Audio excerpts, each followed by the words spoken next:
Hello everyone. तो ये next video है हम लोग का संस्कृताइजेशन और वेस्टर्नाइजेशन के ऊपर। इससे पहले हम लोग ने एम एन श्रीनिवास के बारे में सब कुछ कवर कर लिया है कि उनका क्या उनके बारे में अबाउट उनका views, social change, religion, village, caste, dominant caste के ऊपर जितना भी व्यूज़ था सब देख लिया। अब हम लोग जानते हैं कि संस्कृताइजेशन क्या होता है, ठीक है, किसने दिया, ठीक है, और एम एन श्रीनिवास जी का क्या व्यू था इस पे।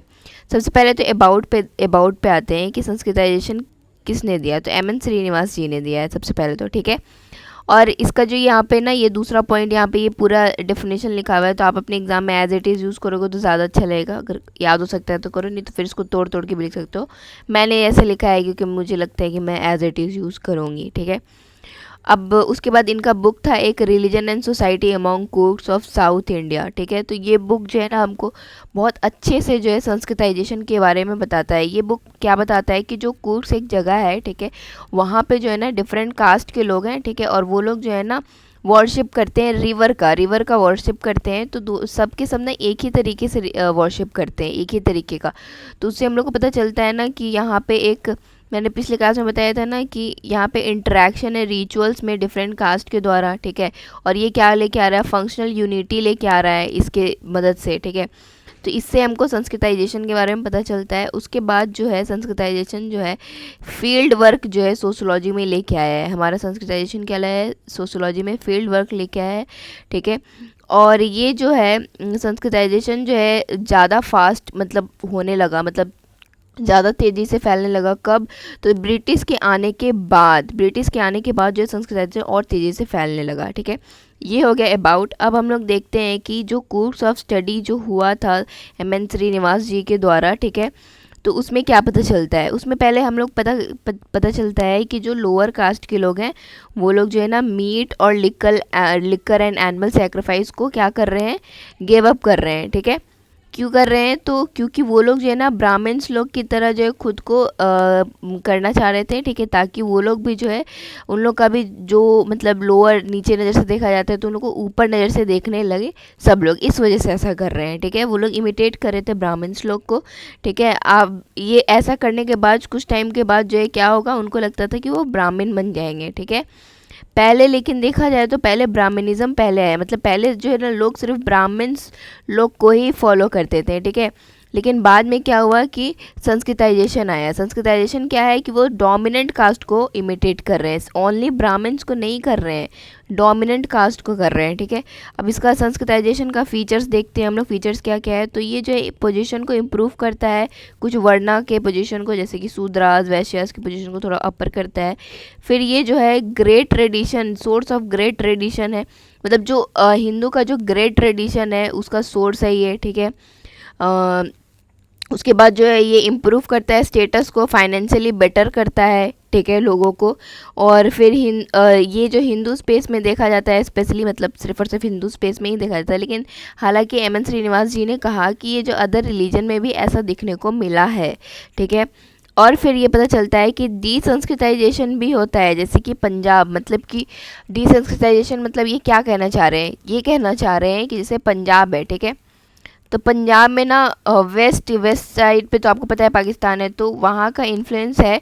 तो इस वजह से वहाँ के लोग में ना थोड़ा उधर का ही इन्फ्लुएंस है, थोड़ा वो लोग का जो बिहेवियर है थोड़ा आप देखोगे तो आपको ये खुद पता चलेगा। तो ब्राह्मण्स लोग की तरह नहीं, अलग ही तरीके का उन लोग का रहता है। तो क्या उसको कहते हैं डीसंस्कृताइजेशन, मतलब कि ब्राह्मण्स लोग को या डोमिनेंट कास्ट को इमिटेट ना करके वो कोई और ही रिलीजन को जो है इमिटेट कर रहे हैं, तो ठीक है। अब no structural change, only importance of position, मतलब स्ट्रक्चरल चेंज नहीं होता है, लेकिन बस अपने पोजीशन, ये नहीं कि जो शूद्रास हैं वो अचानक से मतलब इमिटेट करते करते ब्राह्मण्स बन गए, बस उनका पोजीशन अच्छा हो जाता है, ऐसा कुछ नहीं है कि ये होता है, ठीक है। अब सोशियो कल्चरल मोबिलिटी होता है, ठीक है। सोशियो कल्चरल मोबिलिटी तो आप देख ही रहे हो, छोटे लोग जो ऊपर चले जा रहे हैं तो क्या है, सोशियो कल्चरल मोबिलिटी है, उनका सोशल लेवल पे हुए और सही हो रहे हैं, कल्चरल लेवल पे भी चेंज हो रहे हैं वो, ठीक है। और ये जो संस्कृताइजेशन है बहुत ज़्यादा इन्फ्लुएंस करता है language, music, dance, drama, style of life ETC को, मतलब इसको इमिटेट करते करते लोगों का language, music, dance, drama, style सब कुछ चेंज हो जाता है, ठीक है। अब संस्कृताइजेशन का बहुत सारा क्रिटिसिज्म भी है, मतलब संस्कृताइजेशन के ऊपर बहुत लोग संस्कृताइजेशन को क्रिटिसाइज़ भी किया है। जैसे कि क्या क्या, तो DN मजुमदार जी ने कहा कि यहाँ पे रिवर्स प्रोसेस भी है, जैसे कि डी संस्कृताइजेशन, जो मैंने अभी आपको बताया हरियाणा और पंजाब में और कश्मीरी पंडित्स में जो ये सब हो रहा है, तो उसको कहते हैं डी संस्कृत। जैसे हरियाणा में क्या हो रहा था, हरियाणा में जो है जाट्स लोग को इमिटेट कर रहे हैं, तो क्या वो लोअर कास्ट के लोग हैं, ठीक है, तो उसको इमिटेट कर, तो वो संस्कृताइजेशन नहीं ना हुआ, ठीक है। तो और फिर पंजाब में क्या है कि मैंने बताया है कि साइड में थोड़ा तो वो इस्लामिक इन्फ्लुएंस थोड़ा आ जाता है। फिर कश्मीरी पंडित में भी ऐसा है, ठीक है। और फिर ये कहा जा रहा है कि एम एन श्रीनिवास जी ने जो है ना कुछ ज़्यादा ही लोअर कास्ट को अपवर्ड मूव करने का एक स्कोप ऐसा कुछ ज़्यादा एग्जैजरेट कर दिया गया है, ठीक है, उनके द्वारा, कि मतलब लोअर कास्ट जो है ऊपर जाएगा, जाना जरूरी है, कुछ ऐसा ज़्यादा शो कर दिया है। फिर यहाँ पे और क्या पता चलता है कि ये शो करता है ways of upper caste are superior, मतलब जो अपर कास्ट के लोग हैं ना, ठीक है, वो लोग जो है अपर कास्ट के लोग हैं, वो लोग ना सुपीरियर हैं, ठीक है, मतलब ऐसा दिखाया गया है कि क्योंकि लोअर कास्ट के लोग अपर कास्ट के लोग को ही फॉलो कर रहे हैं, ठीक है, और जस्टिफाई कर रहा है इनइक्वलिटीज़ को और एक्सक्लूजन को ये संस्कृताइजेशन, मतलब जैसे कि पॉल्यूशन एंड प्योरिटी ये दिखा रहा है ना कि जैसे लोअर कास्ट लोग जो है मतलब पॉल्यूटेड हैं, इसीलिए वो लोग क्या कर रहे हैं, अपर कास्ट की तरह बन रहे हैं, ठीक है, तो इनइक्वलिटीज़ को जस्टिफाई कर रहा है। एग्जाम्पल, वर्क ऑफ लेबर को डिग्रेड किया जाता है, जैसे मतलब ऐसे बताया जाता है कि लेबर का जो वर्क है वो कौन करेगा, तो लोअर कास्ट लोग ही करेंगे, ठीक है। और फिर जो है ये इविल जो सोसाइटी में है वो अपर कास्ट से लोअर कास्ट में भी चला जाता है, जैसे कि फॉर एग्ज़ाम्पल पर्दा सिस्टम जो है अपर कास्ट के लोग ही करते थे, अब वो जो है लोअर कास्ट के लोग भी करने लगे। फिर ये भी होता है कि पहले अपर कास्ट की वुमेन लोग काम नहीं करती थी, ठीक है, वर्क नहीं करती थी, लेकिन अब जो लोअर कास्ट की वुमेन जो पहले काम करती थी पर अब काम नहीं करने लगी है, ठीक है, तो क्या हुआ, इविल जो है ऊपर जाति के लोग से नीचे जाति के लोग में चला आ रहा है। एम एन श्रीनिवास जी इग्नोर कर दिए नॉन सांस्कृतिक ट्रेडिशन को, ठीक है, और हारोल्ड गोल्ड का कहना था कि संस्कृताइजेशन जो है कैमोफ्लेज कर दे रहा है inter caste and inter class competition को। मतलब ये कहना चाह रहे हैं कि जो संस्कृताइजेशन है ना, असल में बेसिकली यहाँ पे इंटर क्लास और इंटर कास्ट कंपटीशन है, ठीक है, अलग अलग, जैसे कि सब एक दूसरे सारे कास्ट वगैरह कंपटीशन कर रहे हैं, ठीक है, और कंपटीशन के चक्कर में जो एक दूसरे को मतलब हम भी ये कर सकते हैं, मैं भी ये कर सकता हूँ, मैं भी ये कर सकता हूँ, इस तरीके से दिखा रहे हैं। तो वो जो एक जो ऊपर अच्छा मतलब जैसे कि मैं भी ये करूँगा, मैं भी लिकर नहीं पीऊँगा, मैं भी एनिमल सेक्रीफाइस नहीं करूँगा, ठीक है, तो ये एक तरीके का कंपटीशन चल रहा है, ठीक है, और वो जो है कैमोफ्लेज हो गया है और उसको संस्कृताइजेशन नाम दे दिया गया है। तो हारोल्ड गोल्ड का ये कहना था। फिर संस्कृताइजेशन जो है अदर वर्णा से भी हो सकता है, कुड बी फ्रॉम अदर वर्णा, जैसे कि क्षत्रियास वगैरह, मतलब ये भी हो सकता है कि लोग वैश्या के लोग जो क्षत्रियास में गए, ठीक है, तो ये भी हो सकता है। और फिर पंजाब में जो इस्लामिक ट्रेडिशन है वो मैंने बहुत बार बता दिया आप लोग को, ठीक है। तो ये हो गया संस्कृताइजेशन के ऊपर। अगर आपको कंक्लूजन लिखना होगा तो आप क्या लिखोगे? कंक्लूजन ये होगा कि संस्कृताइजेशन को वेस्टर्नाइजेशन रिप्लेस कर दिया है और डिप्रेस क्लास जो है यूज़ कर रहे हैं political and socio economic process को, ठीक है। अब मतलब डिप्रेस क्लास हैं तो ये वो संस्कृताइजेशन वगैरह नहीं कर रहे हैं, अब वो क्या कर रहे हैं, तो पॉलिटिकल और सोशियो इकोनॉमिक जो जैसे कि वेलफेयर स्टेट, DPSP सब है, तो वो सब यूज़ कर रहे हैं, ठीक है। और फिर अब जो कोई इमिटेट वगैरह नहीं कर रहा है, ठीक है। और इसको और भी क्रिटिसाइज़ किया गया है कि क्रिटिसाइज़ और मतलब क्रिटिसाइज़ इसलिए किया गया है, ये क्रिटिसाइज़ भी इसलिए किया गया है कि मतलब कि but still show Indian society, मतलब कहना चाह रहा है कि क्रिटिसाइज़ तो काफ़ी किया गया है लेकिन फिर भी ये जो है हालांकि इंडियन सोसाइटी को दिखाता ही है, ठीक है। अब हम लोग आते हैं वेस्टर्नाइजेशन के ऊपर। तो वेस्टर्नाइजेशन क्या है? एम एन श्रीनिवास जी ने वेस्टर्नाइजेशन आपको पता ही क्या है, तो ये डेफिनेशन एज इट इज़ है, आपको याद करना है कर लो, ठीक है। अब ये कल्चरल चेंजेस सिर्फ बताते हैं। वेस्टर्नाइजेशन क्या है? सिर्फ और सिर्फ कल्चरल चेंज है, दैट्स इट। कोई स्ट्रेटा वर्णा ये सब कोई चेंजेस नहीं आता है। योगेंद्र सिंह जी का क्या कहना है कि ये जो है it also led to structural change as a new institution came up like middle class, मतलब ये कहना चाह रहे हैं कि स्ट्रक्चरल चेंज भी ये वेस्टर्नाइजेशन लाया है, जैसे कि मिडिल क्लास आ गया, ब्यूरोक्रेसी आ गया, ठीक है। अब देखते हैं कि काइंड्स क्या क्या है वेस्टर्नाइजेशन का। वेस्टर्नाइजेशन के 3 काइंड है, प्राइमरी, सेकेंडरी एंड टर्शरी, ठीक है। तो प्राइमरी वेस्टर्नाइजेशन जो है कैसे आता है, तो माइनॉरिटी सेक्शन के द्वारा आया जब इंडियन नेशनल ये हो रहा था, इंडिपेंडेंस मूवमेंट चल रहा था, तो कुछ लोग जो है पढ़े लिखे हो गए, ठीक है, और वो लोग जो है पढ़े लिखे जब हो गए तो अपना जो थिंकिंग था और वेस्टर्नाइज सोच था वो थोड़े बहुत लोग जो है फैलाएं, ठीक है, थोड़े बहुत लोग फैलाए सबको, ठीक है। 19th सेंचुरी में हुआ था ये, लिमिटेड टू एलाइट्स लोग के पास ही था और फ्यू सिटीज़ में था। फिर सेकेंडरी वेस्टर्नाइजेशन में क्या होता है, सेकेंडरी वेस्टर्नाइजेशन में कहा गया कि प्राइमरी वेस्टर्नाइजेशन जिनको जिनको आ गया था वो लोग जो है ना सेकेंडरी लोगों को फैलाते गए, ठीक है। और फिर टर्सरी वेस्टर्नाइजेशन क्या होता है, तो वेस्टर्नाइजेशन जो है अब culture, technology, dress, food and other changes से फैल रहा है, ये कहना चाह रहा है। हो गया।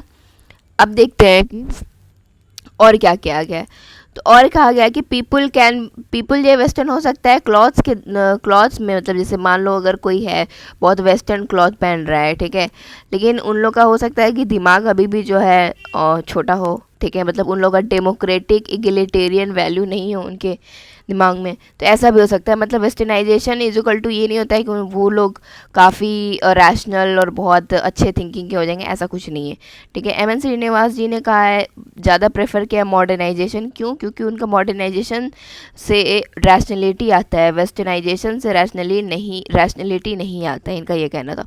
योगेंद्र सिंह जी कहते हैं कि कल्चरल मॉडर्नाइजेशन जो है वेस्टर्न इम्पैक्ट के द्वारा आया है, मतलब कल्चर में अगर मॉडर्नाइजेशन आया है तो क्यों वेस्टर्न लोग के इम्पैक्ट के द्वारा ही आया है, ठीक है।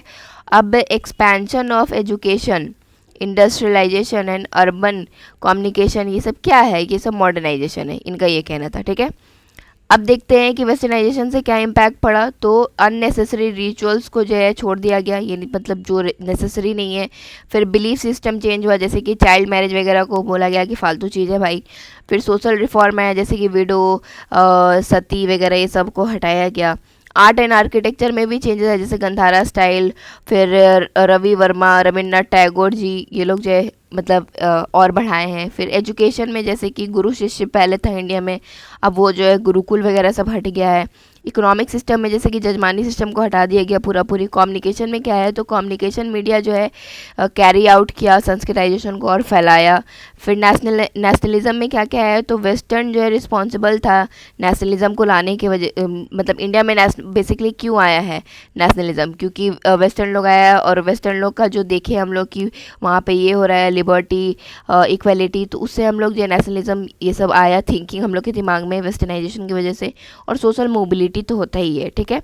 अब देखते हैं कि वेस्टर्नाइजेशन का क्रिटिसिज्म क्या क्या है, तो वेस्टर्नाइजेशन वैल्यू लोडेड है, ठीक है, मतलब कि and local culture is equal to inferior, मतलब ऐसा कहा गया है कि लोकल कल्चर को इन्फीरियर दिखाया गया है, ठीक है, और बहुत ज़्यादा वैल्यू लोडेड है ये, ठीक है। और कल्चर एंड कॉग्निटिव कोलोनिज्म है ये बेसिकली, मतलब कि क्या कहना चाह रहा है कि कल्चर का अब कोलोनिज्म चल आने लगा है, ठीक है। अब कल्चर भी देखो, जो देखा जाए तो वेस्ट का ही बेस्ट है ऐसा देखने लगा है, देखा जाए लगा है, इसीलिए जो है वेस्टर्नाइजेशन इसको कह रहे हैं, ठीक है। अब देखते हैं कि सिमिलैरिटीज़ क्या है वेस्टर्नाइजेशन और संस्कृताइजेशन के बीच में, ठीक है। तो सबसे पहला तो सिमिलैरिटी है, एम एन श्रीनिवास जी ने कहा है कि वेस्टर्नाइजेशन क्या है, प्रमोटर ऑफ संस्कृताइजेशन है, ठीक है। फिर एम एन श्रीनिवास जी ने कहा है कि वेस्टर्नाइजेशन जो है संस्कृताइजेशन को और आगे बढ़ाता है, ठीक है, जैसे कि ब्राह्मण जो पहले वेस्टर्नाइज हुए फिर वेस्टर्नाइज होके और लोगों को संस्कृताइज किए, ठीक है। और इन सम केसेस वेस्टर्नाइजेशन जो है कॉन्ट्राडिक्ट भी कर रहा है संस्कृताइजेशन को, ठीक है, ये भी कहा गया है। और एम एन श्रीनिवास जी का एक और थिंकिंग था, वो लोग कह रहे थे कि वेस्ट लोअर कास्ट के लोग संस्कृताइज हो रहे हैं और अपर कास्ट के लोग वेस्टर्नाइज हो रहे हैं।